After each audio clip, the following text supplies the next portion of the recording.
What is the difference between forgiving and forgetting? It is common to hear people say, forgiving is forgetting. The idea is that a person's wrongdoing has been wiped away and no longer has a bearing on the relationship. To forgive, however, is not the same as choosing not to remember an offense. Forgiving involves letting go of bitterness or hatred. The person knows what has happened and acknowledges it as wrong but chooses to extend grace. Forgetting is associated with forgiveness but is distinct in that it involves not counting a person's wrongdoing against him or her. God gives us forgiveness and decides not to remember our sins anymore. He knows what we did. It is not as if he developed amnesia. He has, instead, chosen not to hold our sins against us.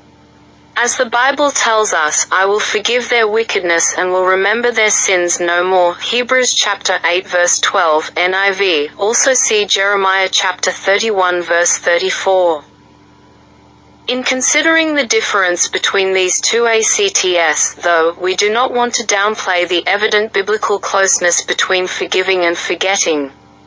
A believer who insists they have forgiven someone while in the next moment vowing never to forget the harm done to them conveys a paradox. Yes, there are actions and words that will continue to affect us in the future and on which we may sometimes dwell.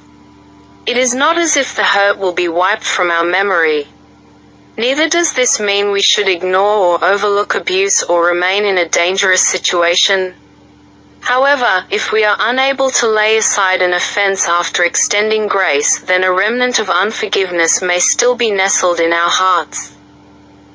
The loving presence of the Lord enables us to not only forgive someone who has wronged us but to move on and not count the sin against the person.